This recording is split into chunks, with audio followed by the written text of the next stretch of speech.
Okay, I think we are live. Hey, all. Let's get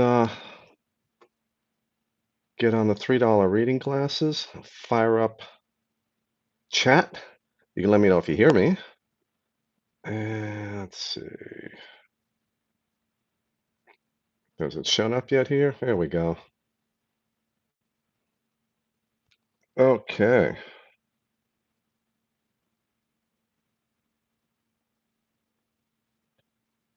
Thank you, everyone.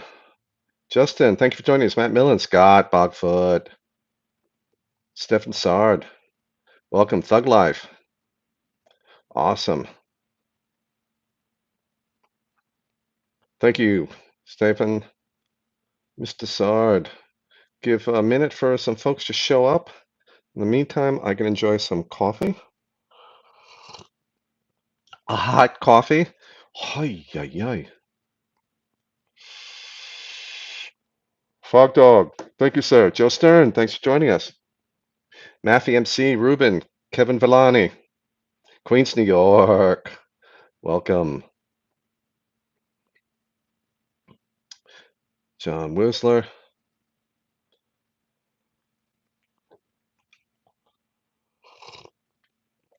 Ah, ha. And it's I love the cups. I think they're just cool cups, but the problem is they're really thin. So I get like, the really thick mugs, you get a decent amount of time to drink the coffee before it gets cold. These are like, no, it's hot. It's perfect for 1 minute and then it starts getting too cold. There's always something. Well, it's always something for me to complain about, I should say. Dallas Vapor, to me, it's a once or twice a day treat. I used to be really bad about it. It almost turned into a crutch. Crutch might be kind of extreme. Well, no crutch. I get stressed and you grab a coffee and a vape. And instead of a coffee and a cigarette, being coffee and a vape. And I'm trying to pull back on that coffee part a little bit, uh, especially if I'm getting stressed at like 9 or 10 o'clock at night. I don't want a coffee then. So I found like I don't know, a handful of dark chocolate or something to satisfy just doing something other than vaping, which helps a lot. But sometimes I want something going in also, and it's that or a bag of Doritos. See, anyone else? Susan Cooper, thanks for joining us. Phil Lee, hello. I'm waiting for two in particular who are supposed to be here because they were going to be moderators, but they are not here. Hmm. Niall Wolf McQueen, thank you for joining us. Oh, Justin, sorry. Thank you. Uh, Justin, you should be wrenched. If you could, Justin, just type in, there we go. Hoorah. All right, folks, now you have to behave because Justin, Will, thanks for joining us. Microfix, how you doing? Alexander, hey, thank you for joining us, sir. And, okay, Alexander, you should be wrenched. When you post again, I will find out. You can just post anything, Alexander, let me know.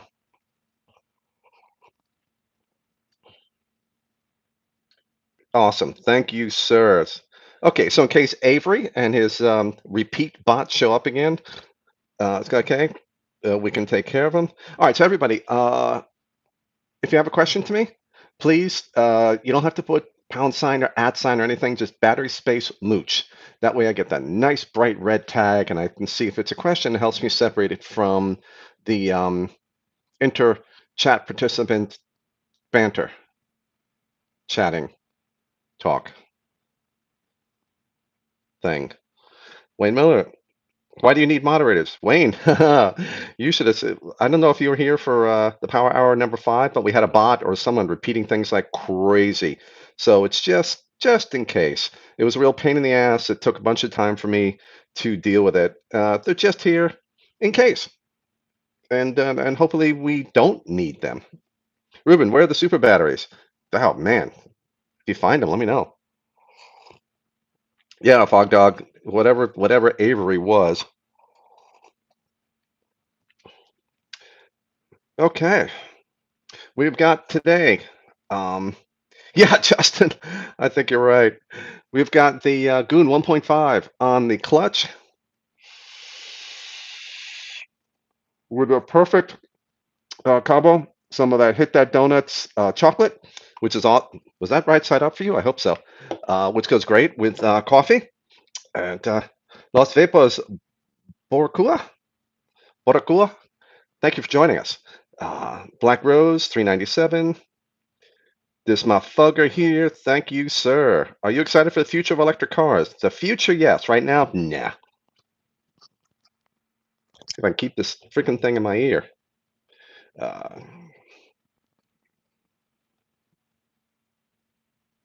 and keep these on me. Thug Life, dude, what's up?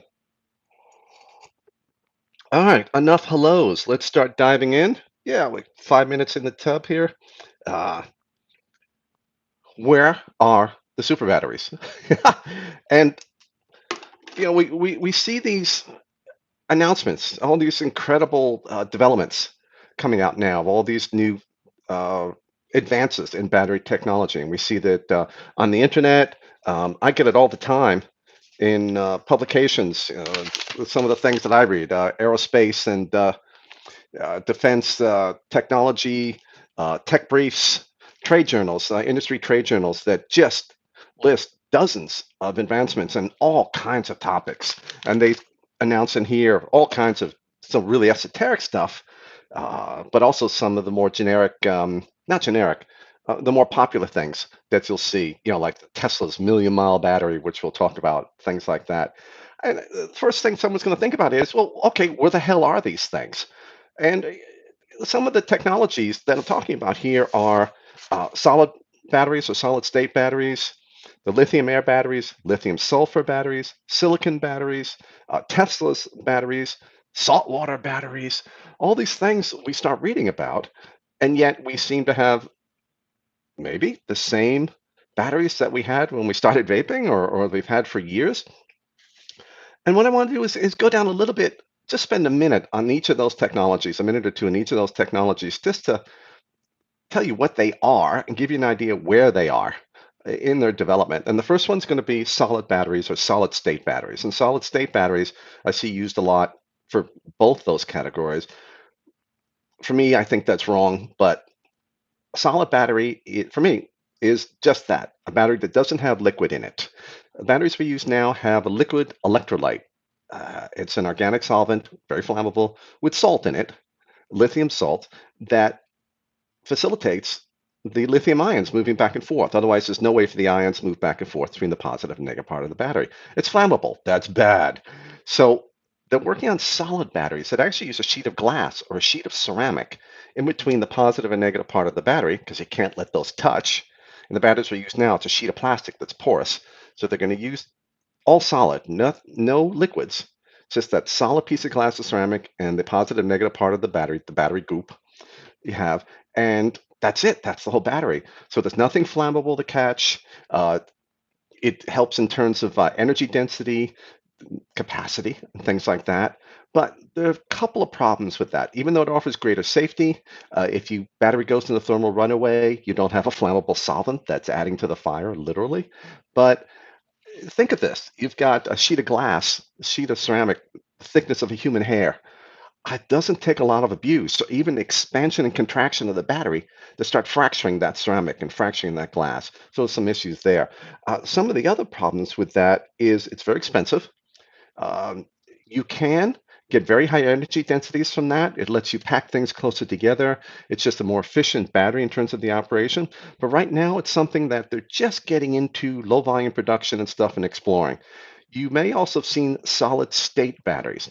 Now, for me, this is the batteries that are printed, created, built layer by layer, the same way they build integrated circuits, solid state circuits, where they actually are using gases and painting on layers of copper and stuff like this to build thousands and thousands of layers for the battery up, the way they build integrated circuits with all the different layers. And that's a true, for me, solid state battery. That's some real advanced tech there. But these are all very high capacity because of how beautifully, efficiently they're built. You only have exactly the layers you need and nothing else. High energy density, high capacity, but frightfully expensive. Limited markets for these. You've got aerospace, military.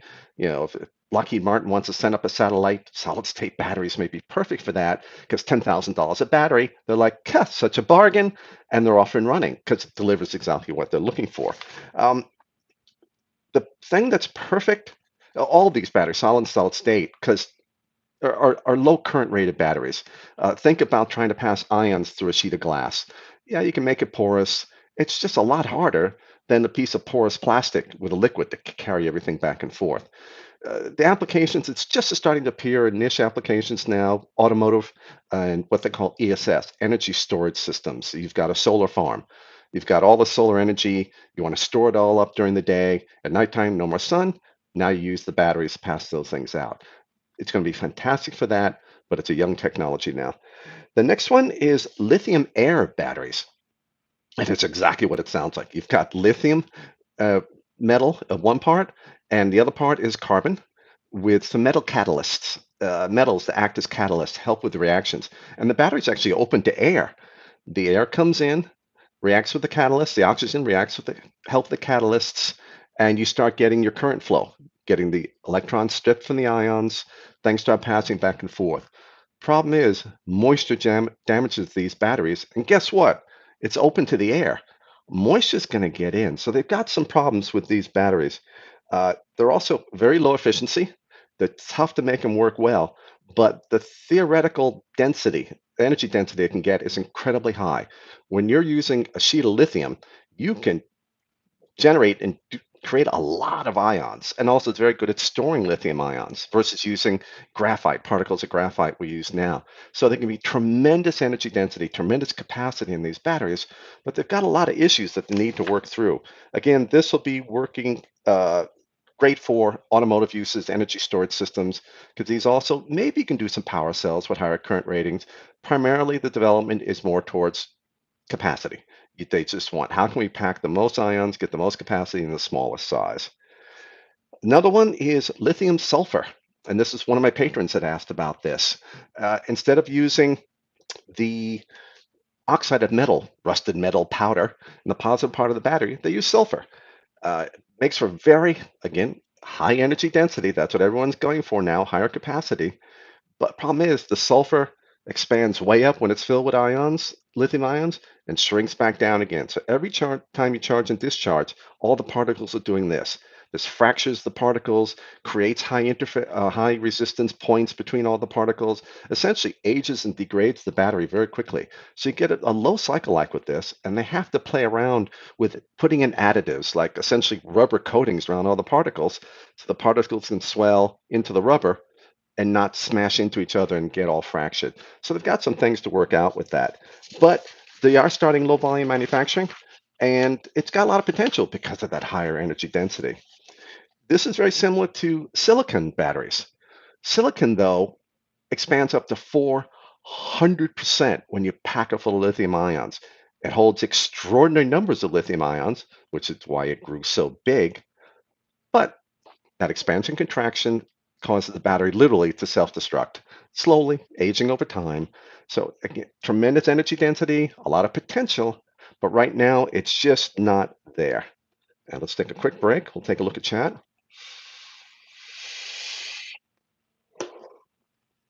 Finish the coffee because it's already getting cold. Oh, too late. Cholo Ranch, Dave, Satek, thanks for joining us. JP, welcome. Oh, Will Lau, the Tesla batteries?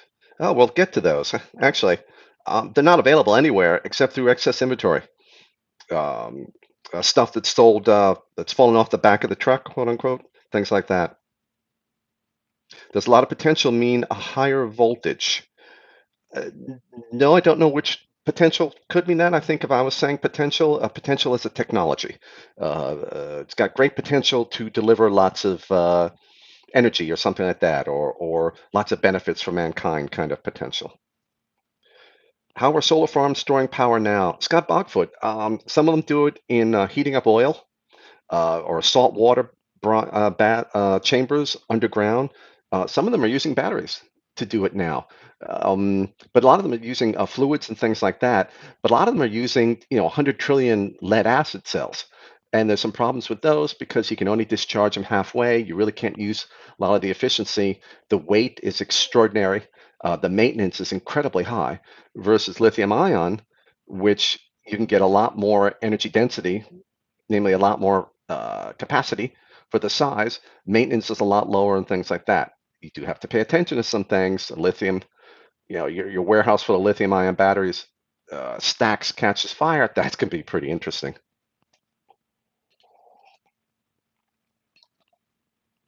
Oh, nothing like cold coffee. Chris, can you use LiFePO4 batteries for vaping? You can, but only in typically mechanical devices because they run at 2.5 volts, 2 volts up to about 3.2 volts. So a regulated device may not even turn on with a charged battery. It would say, oh, low battery. But for mechs in Germany, I've seen there's a decent number of users who are using them in series because it's a safer chemistry, the LiFePO4 chemistry, a little bit safer. It's harder to put it into thermal runaway. And when it does go into runaway, it's still possible. It's not nearly as violent as the other chemistries, particularly lipos.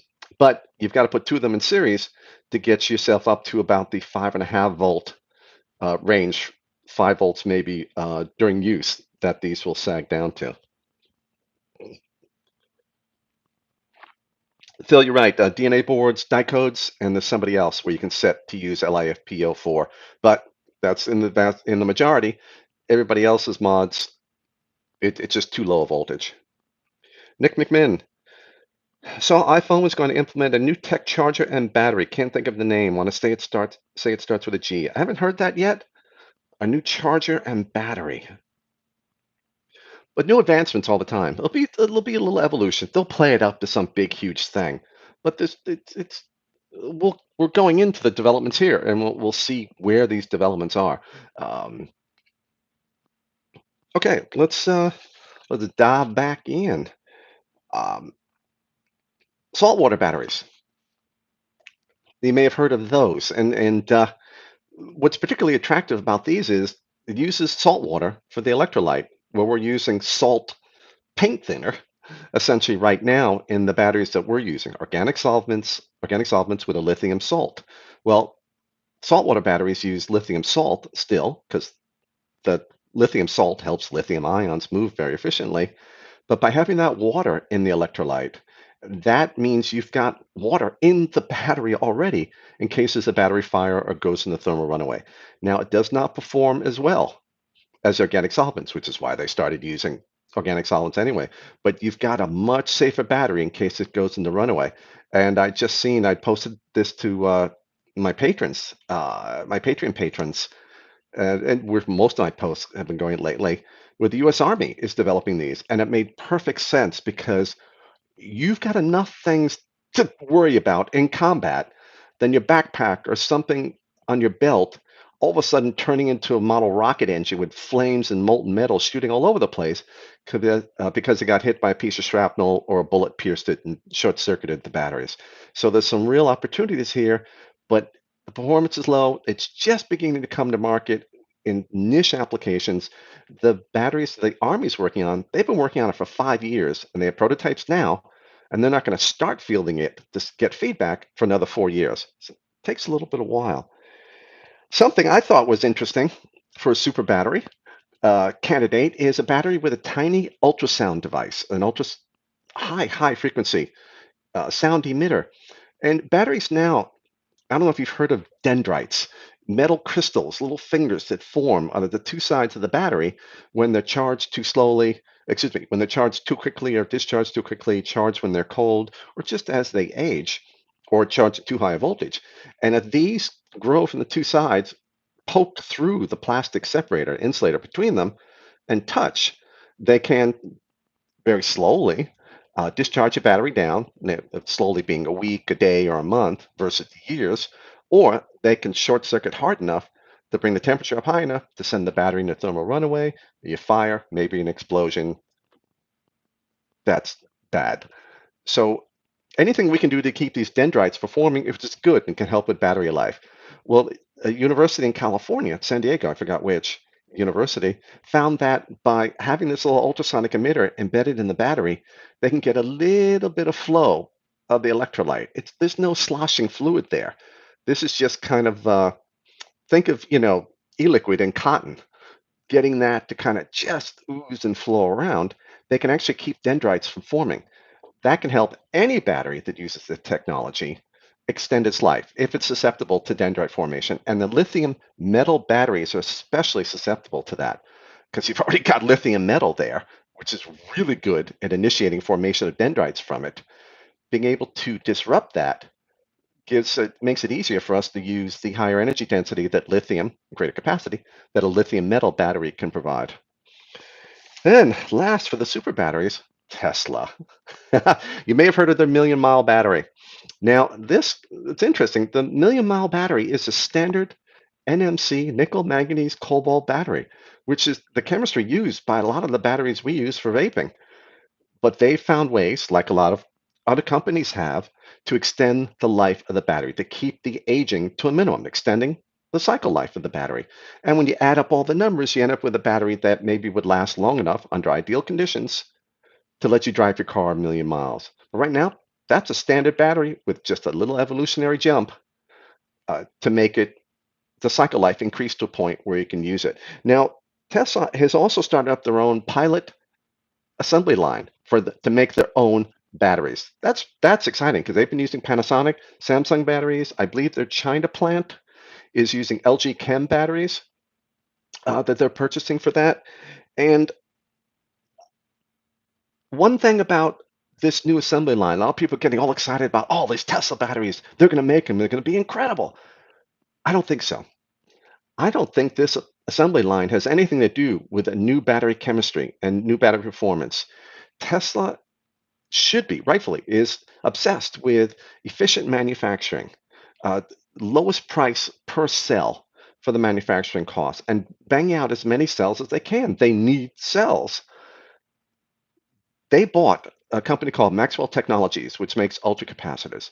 They have a method for laying down the goop that goes in their capacitors, very similar to the goop we use in batteries, that doesn't need organic solvents in it to turn it into a paste. They can lay it down dry. Tesla bought that company, not for their goop, they can't use it, for that dry coating technology. They've also bought another company that makes manufacturing equipment. And if you look at their jobs available listings, it is essentially for people who will help create efficient, great assembly lines. And I think that's what this pilot assembly line is all about. How can we come up with a way to make batteries better? Not make a better battery, but make batteries easier, make it less expensive. That's what makes Tesla batteries so great for Tesla. The cost, price point, and little tweaks in the chemistry that make them perfect for their battery management system, for how they want to mount them, for how they want to use them in their cars. Tesla batteries themselves are pretty standard advanced batteries. It's nothing inherently superior really to anything else that we use.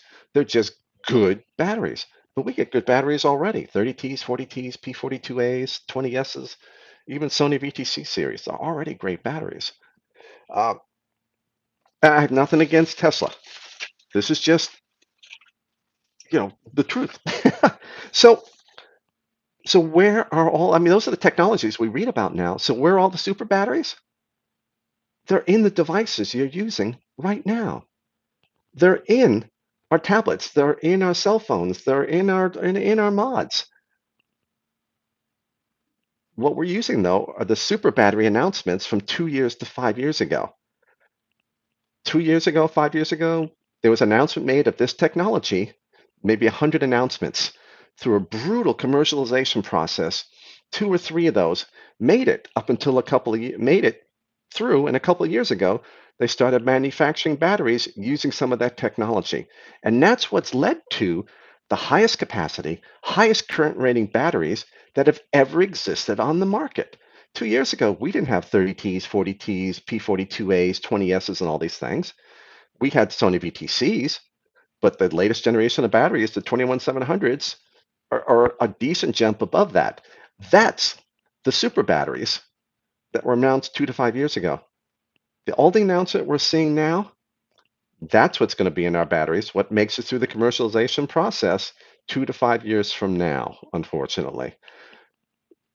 The reason that a lot more of them don't make it through, why we don't see 50 out of 100 of these announcements make it into a product, is because in a laboratory that's very different, of course, than out there in the real world, and there's a lot of problems. You might have super high energy density, but if you have a ultra thin glass separator in a solid battery, well, how do we keep vibration from impacting it? How do we package that? How do we make it durable? Cycle life overall, if it only lasts 100 cycles, who cares how much energy you have? I don't want to replace this thing every couple of months. Um, do I need to manufacture? Do I need to create a whole new assembly line and whole new manufacturing processes? Right there, 90% of the companies aren't going to touch it because they want to use their existing machines just with a tweak to chemistry or a tweak to a thickness or something like that. That encourages adoption by Samsung, Sony, LG, Panasonic, Sanyo, etc. Otherwise, what you're stuck with is these, super battery advancements with smaller companies for niche applications like satellites, weapon systems, the military, and things like that. And it doesn't get broadly accepted out there. So batteries are always going to keep evolving, but the super battery announcements we're seeing now, we're not going to get to enjoy them for a few years probably, but we get to enjoy the announcements from last few years right now, and we've got some pretty decent batteries. And that is the super battery stuff for today. Let's grab a vape, and I don't know why I took the glasses off because I have to read chat. Someday I'm going to spend someday I'm going to spend more than $3 on glasses though, so I don't have like Coke bottle bottom eyes, use something less than a 2.5 power and still hopefully be able to read something. I'm so farsighted. I can't see a thing otherwise. Okay, Nick McMinn. The iPhone battery was graphene. Are they stable or as good? I don't believe the iPhone batteries are graphene. Um, any graphene batteries, though, refer to the carbon and the negative side of the battery. The ones we use typically are graphite. Graphene batteries, no big difference other than energy density. You can pack more ions into it, means you can have a higher capacity battery. Don't let it fool you into thinking you're getting some of monstrously superior battery. Just look at the specs, look at the current ratings, look at the capacity ratings. But full graphene batteries are expensive. Graphene is very expensive to make. Now, I spoke about hemp batteries a couple of weeks ago. They carbonized hemp, you've got to heat it up a special way and process it, turn it into carbon. Hemp batteries are very, very efficient, very high energy density, rivaling that of graphene, if not exceeding it, probably done, and it's much less expensive. That's potential right there. But now you got to find thousands of tons of hemp every year and get it delivered to your factory. That's a big issue because there's not a lot of hemp being grown. You almost have to be the hemp grower, sell off the hemp for whatever purposes, rope, etc., cloth, and stuff, and then use the waste hemp to also do battery manufacturing. So I think it's going to take a few years to sort all that out. Dallas Vapor, I'm off topic, but I'm sitting here wondering what the rest of your shirt says, man. Oh, yes, this week's shirt. We've got engineers and, of course, the always present sarcasm. Engineers seem to have an awful lot of that. Chris, Samsung 40T or Molicel P42A? The 42A outperforms the 40T.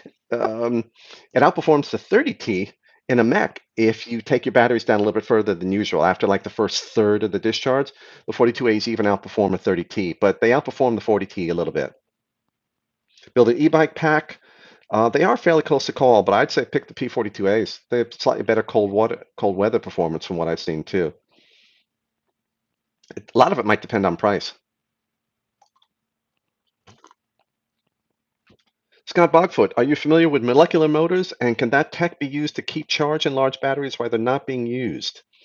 Well, the charge comes from uh, not perfect insulators being used.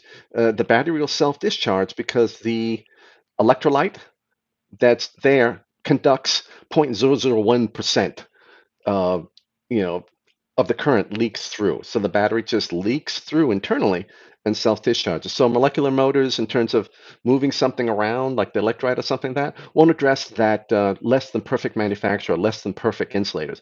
Now, solid batteries might be a little better at keeping that leaking, that internal leaking from happening. But I don't remember. I haven't read anything about that to know. Nick McMinn, they are saying iPhone by 2021 for graphene batteries. I could see by the end of next year, maybe have an all graphene battery, but maybe higher capacity. But that's what its advantage is. Graphene just lets you pack in at high cost, pack in more ions, more lithium ions, so you get greater capacity. Wow, I wasn't yapping for 45 minutes. That's good. Bubby Blindy, where's lithium mined, and who mines it? I'd forgotten where the big ones are. Was it Russia? We've got huge lithium deposits in, it was Arkansas or something like that, or was that cobalt? I forgot it was lithium cobalt. Cobalt's the really uh, contentious one, the one's being debated because some of the conditions, it's not exactly, child labor and some really nasty stuff. Lithium, China, I think has got huge resources of that, and I think some other countries, Russia, we've got some, but I forgot the big countries for that. Lithium, we're always, well, not always. There's some replacements don't use lithium, but lithium, I think, is going to be around for a long time. Dakota Simon, that shirt is badass. Thank you, sir.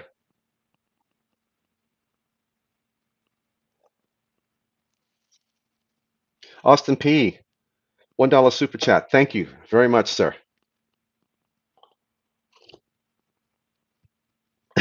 Evan Sanders, we have enough cannabis for the next 6 years in Oregon. That's a lot of processable hemp. But we only get a tiny bit. For a pound of hemp, we might get, you know, this much waste or something. It's probably more than that. But you need a consistent supply of known characteristics too. Because once you start going making battery stuff out of it, you need consistency. They can do something with it, but it's got to be the same stuff all the time. And so that takes a lot of work, a lot of coordination, and good relationships with everyone. And the logistics, it's huge. Solo Ranch, most lithium comes out of Argentina, Bolivia, and Chile. Okay, thank you, sir.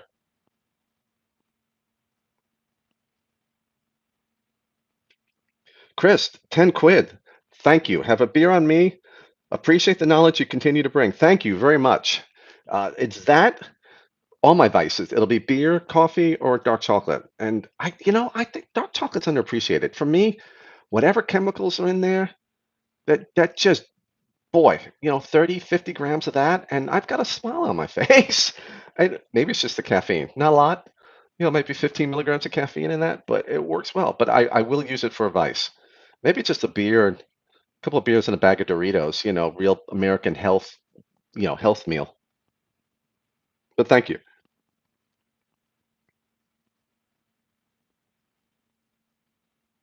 Dakota, I can't do dark chocolate. Aw, I can't do tons of it. It's either tons of manganese or magnesium in it. I forgot which. And if I get a ton of that, my stomach just gets a little. It does not appreciate tons of that. And I get a lot of just a lot of minerals in my diet, whole grain kind of thing. It just builds up. It's amazing. It took years to find that out. Scott Bogfoot, are you a cat person? I was brought up the family totally dogs. We never had any cats, so I didn't dislike them, but I wasn't a cat person until I took care of two 7-week-old kittens, 8-week-old kittens for a week and a half. A friend of mine got the two kittens, and then a week later went away for 10 days. Who does that? The most terrifying experience of my life, taking care of these two little kittens. And literally, you put one on each hand for 10 days, but just they stole my heart. It was so sad when they left. And I appreciated cats a lot more, but I think everyone who has a cat should have two. I think just one cat alone all day, I think that's cruel. Chola Ranch, chocolate houses in the UK outnumbered pubs in the 17th century. I believe it. That stuff was so popular back then. Ooh. But boy, when they brought that over, after they decimated South America, um, I would believe that. Make sure you put battery Mooch in front of the name. So was any Justin, Alexander, any excitement while I was yapping away, or has everyone been pretty well behaving?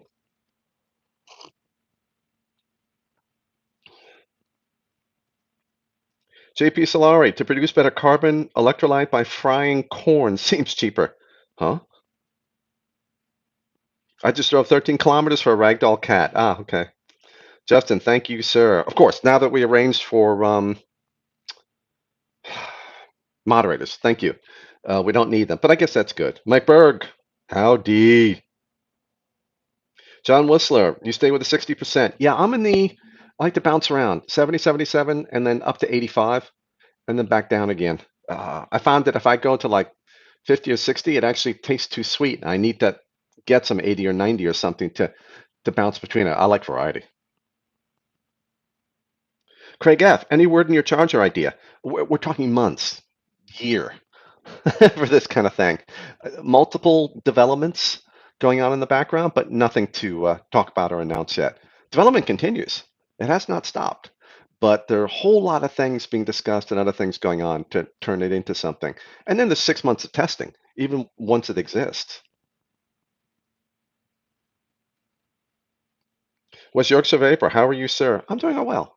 I'm doing okay and well, I meant to say, but question that. Hazazita, is a value that is battery life and longevity, letting a battery sit a bit before putting it in the charger, or does the battery not care if it goes straight from mod to charger? It really doesn't care as long as it's not hot or really warm. If you've got a charger that heats up your battery a little bit, it's best to let your battery come down to room temperature. But if your charger doesn't heat up the battery appreciably, just a little bit warm, then you can take it right from the mod, put it in the charger, take it right from the charger, put it in the mod. They don't need to relax a bit. It's all about temperature. Keep them under just a bit warm. Anything more than that, you're above 45C or something like that, 40, 45C, that starts to accelerate the aging of the battery if you're doing that a lot. Chris, dark chalk is a good choice. Got to be 70% plus for me. Welcome, sir.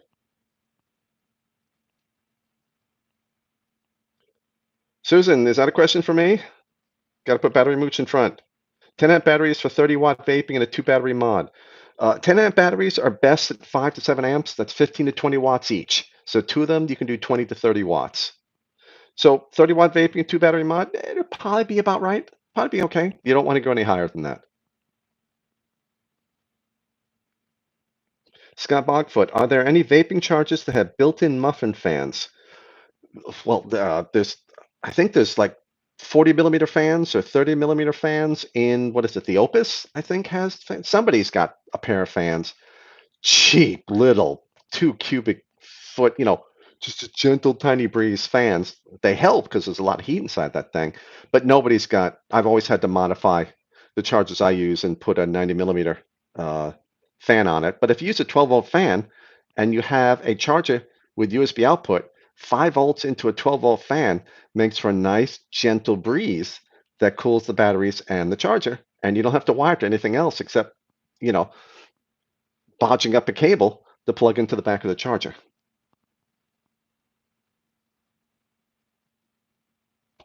John Whistler, yeah, I'm definitely in agreement about switching it up. Dark chocolate with a little more bitterness sometimes. Royal DNA C fanboy. What battery is the most efficient? FEA, I'm not sure what that means. FE, a 3S lipo or 3 cells lithium ion, same capacity. Utterly and completely depends on the individual cells. Now, typically, a good lipo battery has lower internal resistance than a good round cell. They're both lithium ion, lipos and the round cells that we use. So you can probably get better efficiency, namely less heating, harder hitting with a good lipo, flat pouch cell. But again, it's up to the battery. Check the specs. Dakota Simon, is there any benefit in not letting a battery run down to less than 50% of its charge? I like to recharge around 3.8, 3.9. Are you helping them? Yes. The shallower the discharge, the longer that they last. But not keeping them at 4.2 all the time. They love just being around 3.7. Um, I usually say stop around 3 volts or something like that. So 3.8, 3.9 is fine. Frankly, though, you're not seeing much of a difference between stopping at 3.2 and 3.8 or 3.9. I think you can go a little bit further. You're not going to be affecting the overall life.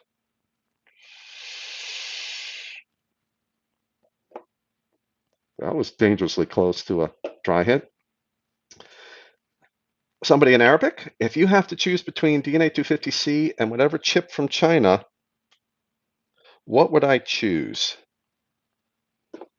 Depends what I'm looking to do. The DNA interface, I don't like now. So if I want, a flashy screen, I want different data. But for setting up to whatever I want, you can't beat DNA chips and using eScribe. Nothing, neither one's inherently superior. The DNAs are beautifully engineered. They've got good functioning balance charging. So I guess I'm leaning towards the DNA. But a Yihai chip, however it's pronounced, or another chip, a dicodes or something like that, may have the feature you're looking for in particular. Anthony Barry, what's the best charge rate? My 18650s. Depends on the 18650. Anything rated 15 amps or above, 1 amp is usually a pretty good number. You're not charging too hard. Anything below that, you're not getting too much of an increase in overall battery life. So 1 amp usually works well. If you've got a 5 amp or 10 amp battery, stick to half an amp. But let temperature be your guide. If your battery's getting a little toasty at 1 amp because your charger may be sending a lot of heat up, then back off to half an amp. Heat is the enemy.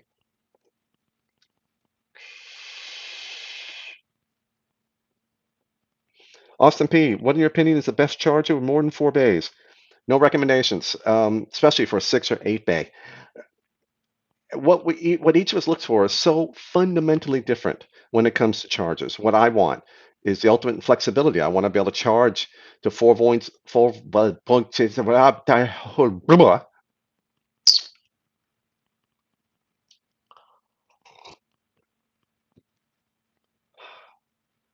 to charge to 4 volts someday and 4.2 volts another day. I want to discharge down to 2.5 volts one day or test capacity 3.2 volts another day. I want to charge at 4 amps or half an amp. That's what I want in a charger. That's what I would think is the best charger. But you might go, the hell with that. Can I just have a green LED and a red LED and 1 amp?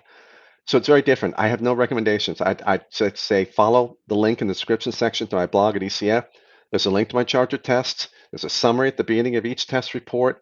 Narrow it down to 2, 3 charges. I haven't done a lot of 6 or 8 bay ones. I'll probably have to do an 8 bay shootout or something. But right now, it's just no recommendations because what everyone wants is so different. William Bologna. Would an 18350 be enough to run a DNA 60 chip? An 18350 is enough to run a DNA 250C. 3 of them would. It depends on your power levels. It always depends on how hard you're using it. Any battery can be used in any mod it fits in as long as it has a high enough current rating. Now, for an 18350, you want to stay, for 10 amp 18350, you want to stay at 5 to 7 amps, 15 to 20 watts maximum. If you've got, a 3 battery mod, DNA 60, so it'll be a single battery. So if you're staying at under 15 to 20 watts, single 18350, a good one like the VapCell or the what was the other one? Keep Power. Then you can. But if you're above that, I recommend not using the 18350s. You're just going to be getting a ton of battery sag. Even if you say, "Oh no, I'm only going to 10 amps," 30 watts. You're getting a lot of battery sag. It's better to just use an 18650, have fantastic efficiency, much longer running time from the higher capacity and the better efficiency. Put battery mooch in the front. Moderators, you can always remind people if you see questions without battery mooch in the front. Anything on supercapacitors? Well, they're in constant development, and I've used them in some projects with clients. They're never going to equal batteries. It's impossible. It can't. They're fundamentally different in terms of what to deliver. Supercapacitors are power devices, huge bursts of power for very short periods of time. 2 ultracapacitors, 100 farads each, gives you like 1 second at 20 amps. And you need 2 of them because you want to run about 2.5 volts each. And I need balancing circuitry for those versus 1 18650. So brutally expensive, big, and very short run times. Where they're fantastic is you need a few milliseconds of lots of current. That's what they're good for. But anything beyond that, definitely not. Not yet. They'll have hybrid ultracapacitors and stuff like that, but that's really just sort of more of a battery version of an ultracapacitor. But right now, they're kind of in between. They're long running capacitors or really short running batteries, depending how you look at it.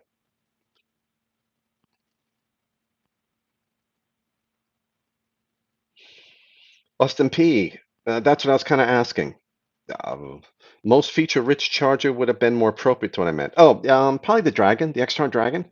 Uh, After about 300, my sliders are so rough now, are so tight, it takes two hands to pull them back. So that's been a problem. But maybe that's just because I was so abusive in the testing, flicking them every one 100 times. Maybe if you're careful with it, that's not a problem. And I've opened it up and looked, it's nothing. It's not like I have to grease them up, the sliders up, or something like that. But tremendous flexibility with that. It took me forever to work out the instructions, but that's where you get the power and the flexibility. The X-Tar Dragon, 4 bays though. You need two of them for your eight slots. Ronnie, dude, welcome, sir. Ronnie Cash Vapes.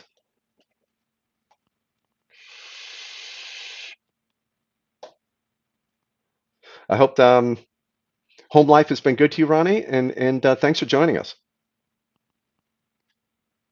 Guy Falcon, L88, 8-bay charger. Yes, I haven't tested that one. Evan, thanks for mentioning that. That's why I don't think about that one. That might be another one to check out. JP Solari, battery mooch. Instead of batteries mooch, but I don't mind batteries mooch. The fried corn seems to be a good way to mix anodes with carbon and silicon for Korean lab. They may have found they get decent energy density with the carbonized corn versus like carbonized hemp or something like that. It's a good idea. You've got all those corn husks, what, millions of tons of corn husk or corn cob.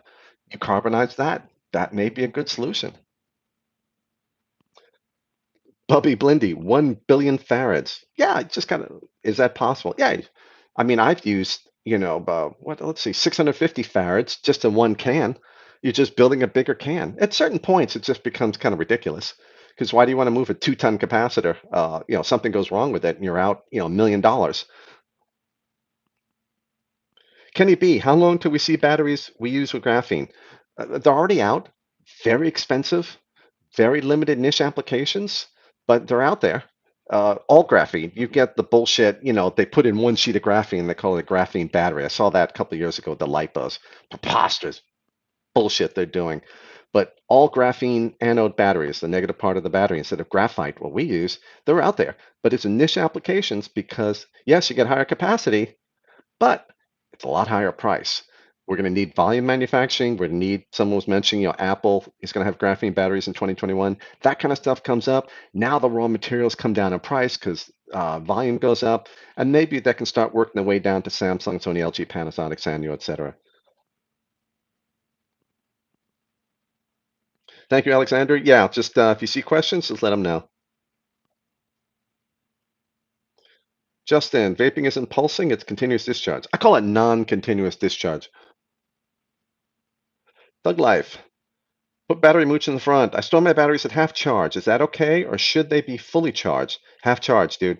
I have a bunch of brand new 30Ts stored for months. Half charge.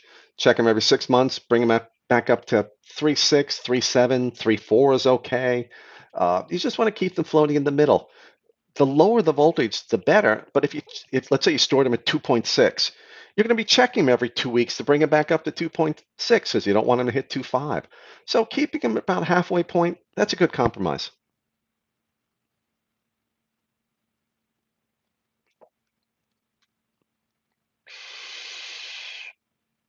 Eddie Tootie. Eddie Tooney, welcome, sir. Battery Mooch, when you climbing Half Dome? Oh, I don't do that kind of multi-day thing, and I'm not good enough to solo that in 2 hours like some of these guys do. No, no, I don't do the adventure mountaineering kind of climbing. I'm a sport climber. I'll do, I'll hang off a quarter-inch ledge, 3,000 meters. That's nothing. But I want to be back to dinner in a restaurant with a bunch of beers and hang out with my friends afterwards. Okay, maybe some wilderness camping around it, but after that, then I want a week of just luxury living. Thug life. Oh, gee. Thank you, brother. You're welcome. Don't know what I did. Dane Bentley. What is the issue with storing batteries at full charge? The higher the voltage the battery is at, the faster it degrades internally. That high voltage accelerates degradation of the battery. So the lower voltage you charge it at, the lower the self degradation. Essentially, a higher voltage or more completely charged battery, there's more energy inside there to drive the reactions, the parasitic reactions that literally destroy the battery over years. So by doing it at a lower voltage, you're making the battery less active. So the reactions that are happening inside, oxidation, layers that build up, that increase internal resistance, all this other stuff slows down at lower voltages.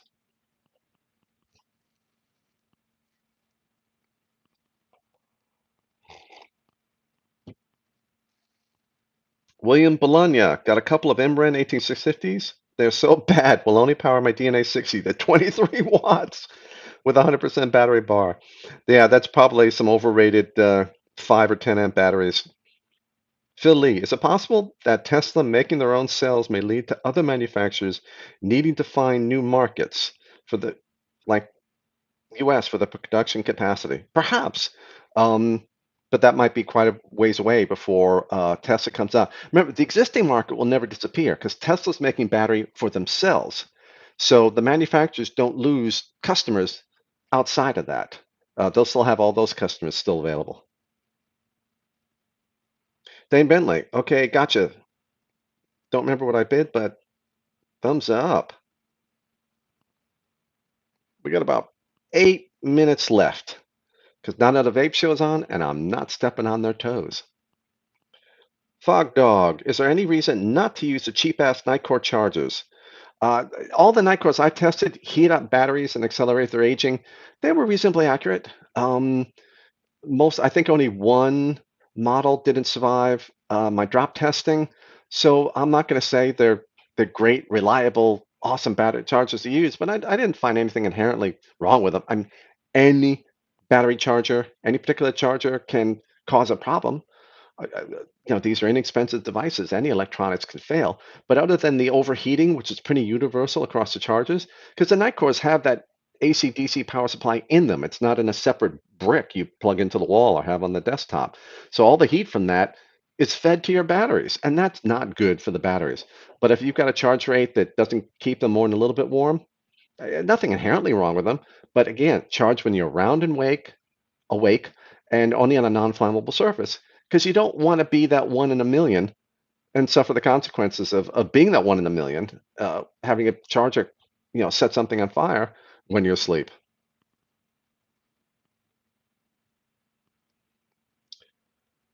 Mr. Arabic, what is your dream battery? Uh, Solid state battery with a good current rating. That's not an energy cell, a power cell, solid state battery. So I can take it and I can just snip off parts of the battery and I can still use it, but I want to be able to get decent amount of current through this. I don't think that's going to exist. Maybe someday, maybe not in my lifetime, but that would be a dream battery. Brent Hughes, best cheapest discharger. You can never use the word best and cheapest. Forget price. This is a device you're going to be using for a long time. Batteries, chargers, and everything, throw price out the window. It doesn't matter. You're going to have this thing for a long time. You want it to fulfill your needs. You want to be happy every single day with it. What good is saving $5 if you're like, damn it, every single day? So, having said that, getting that rant over, I have no recommendations for a charger discharger other than if you want something full featured and can do anything, get the X-Tar Dragon. Was it XP4, VP4, something, anyway, the 4-slot Dragon. Otherwise, I have no recommendations. You have to check my test reports. What we're all looking for is completely different. What was the Opus? Did some discharging, but it had some issues. Check my test report, see if those issues is something you care about or not. There's no best because what we all want is different than the other person. My best, you may go, oh, hell no, or the other way around. 6 minutes.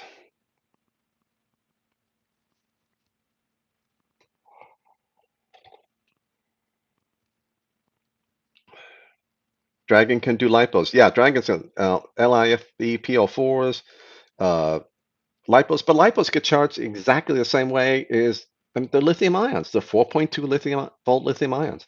Except you don't want to go below 3 volts with a lipo, but pretty well any charger can do a lipo or the round cells we do. I mean, as long as you have the connectors and everything set up for it. Or is that what you're referring to? The connectors?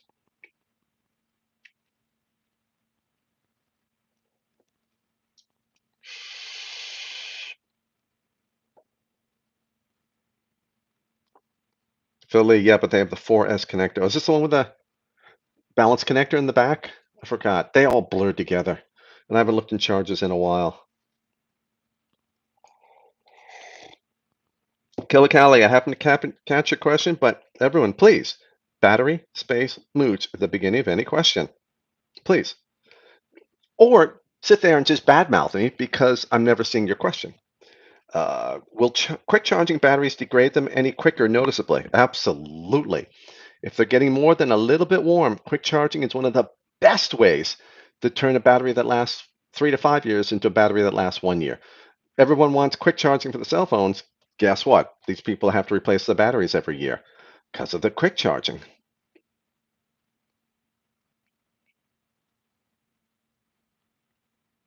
Stephen Taylor, they have better battery chargers than Dragon on Amazon. Which ones are you saying are better than the Dragon? You've tested the accuracy and all those other things are involved, or it's really just the feature set? Dakota Simon, what e-liquids do you vape? Well, I've got the Hit That Donut chocolate now. I like the Hit That Juices things. I haven't been using anybody else's. I do a 70 VG with a touch of mint. I do a lot just because it saves me money. I've got stuff my friend gives me, pineapple peach, which is awesome for summer. I've been doing that. Um, Not any all day vapes are favorites. I bounce between fruits in the summer, very light things, and then in winters and stuff, I like more some, like the pastries and donuts and things like that. I don't like the candies. I don't like the bubble gums or fruit tarts or anything like that as much. Battery mocha.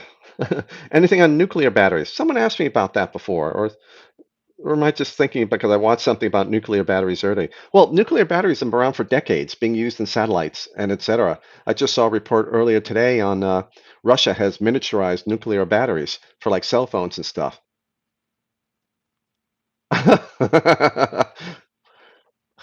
No, no, no. I am not. I don't care what kind of safety, but a nuclear battery coming out of Russia, no. Now, I don't see a market for that.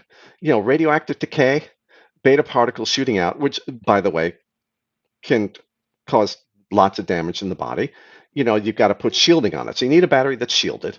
Um, yes, you never have to charge it, but I think these are going to be big and efficient batteries. Now, I can see nuclear batteries being used for maybe energy storage systems, but I think it's a niche thing. I think it's something that's always going to stay in the head of a missile, in a satellite, or something like that. If they've got one that's a lot smaller, that's great.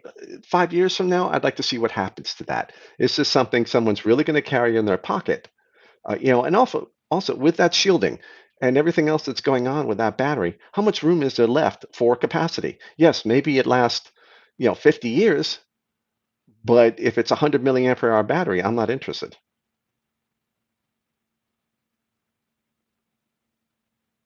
John Whistle, I hear Russian nuclear and I think Chernobyl.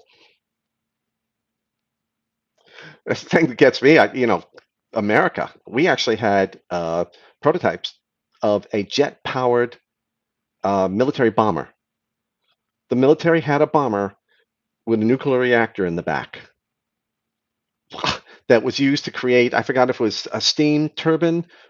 I think it was steam turbine that would drive the turbines to run the engines. I forgot what the actual method for locomotion was, but it leaked unbelievable amounts of radiation. People got sick. It was spectacularly inefficient, monstrously bad idea to have a nuclear powered bomber. But we had it. It was in the 50s, I think. Thank you, sir. 1 minute. We are out. I want to thank everybody. Please, not on the Vape Show, Vape and Fagan channel. Tell him Battery Mooch sent him because he's got lots of topics tonight. I want to thank everyone for joining me tonight, for listening to me yap about super batteries, and for all your questions, and for those who donated through Super Chat. Thank you very much. It was awesome hanging out with you guys. Thanks again. We'll see some of you Wednesday, if not next Sunday.